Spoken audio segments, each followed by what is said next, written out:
O reino de Deus é um reino inabalável e isso deve fazer uma diferença na nossa alma. Eu queria ler esse texto para você que está em Hebreus 12, 28, diz assim: Por isso, tendo recebido em nós um reino inabalável, retenhamos a graça, pela qual sirvamos a Deus de modo agradável, com reverência e santo temor. Essa inabalabilidade do reino deve estar dentro daqueles que possuem o reino. Porque o reino de Deus não é um lugar somente. O reino de Deus é um estado de espírito. O reino de Deus é a presença do Espírito, com E maiúsculo.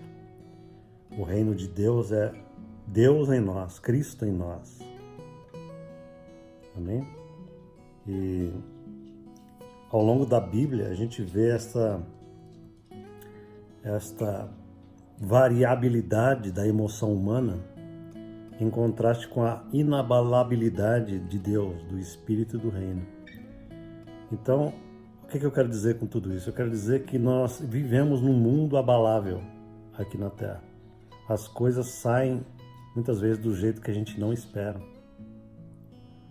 Muitas coisas acontecem e abalam as emoções, abalam psicologicamente cada um de nós. Então a gente tem que lembrar de que, em contraste com este abalo aparente que a gente tem por conta de circunstâncias, por conta de situações, a gente precisa se agarrar com algo inabalável que também já está depositado em nós. O reino de Deus está em depósito dentro de cada um que pertence a Jesus, que é nascido de Deus, que é nascido do Espírito.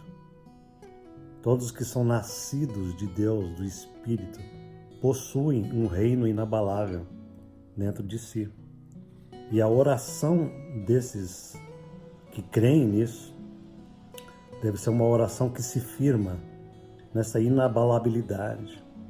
Nós precisamos buscar de Deus trazer essa firmeza, essa inabalabilidade para as situações externas do que está rolando na vida, para o que está acontecendo ao redor de nós. Lembra quando Jesus estava dormindo no meio de uma tempestade? Ali havia uma situação de abalo, né? Os discípulos estavam todos abalados emocional e psicologicamente por conta de um perigo iminente de serem afogados. Mas Jesus estava dormindo plenamente. E quando Jesus acorda, ele chama a atenção dos discípulos e diz: homens de pouca fé, né? Por que vocês não fizeram alguma coisa? Por que vocês não fazem algo? Há momentos em que a gente precisa fazer algo simplesmente tomando posse de uma inabalabilidade que não é natural, não é da nossa própria estrutura natural, né? A fé toma posse dessa inabalabilidade do reino, né? O reino é inabalável, portanto a minha alma precisa aprender a ser inabalável como o reino, como o Espírito que habita em nós. Você vê ao longo da Bíblia tantos textos que falam sobre essa inabalabilidade do Espírito. Salmos diz assim: confia os teus cuidados ao Senhor e Ele te susterá. Jamais permitirá que o justo seja abalado. Amém? Em outra parte diz: só Ele é minha rocha, minha salvação, meu alto refúgio, não serei muito abalado. No Salmo 112 diz assim que o justo não será abalado, ele será tido em memória eterna. Em Provérbios diz: o justo jamais será abalado, mas os perversos não habitarão na terra. E assim por diante. A Bíblia está cheia dessa, né?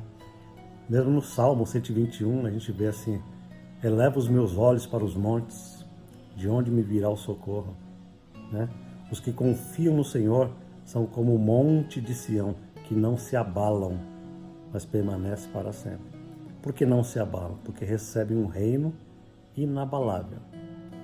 Ou seja, não importa a situação das coisas na terra, o reino superior é inabalável e ele vai ter que influenciar esse reino abalável, medroso, temeroso, que habita aqui na terra. Nós somos esse misto, né, de fraqueza com a glória inabalável que já habita em nós. Nós precisamos aprender a lidar com essa parte mais poderosa, mais firme, mais sólida, mais inabalável, que é o reino de Deus em nós. Amém? Deus abençoe.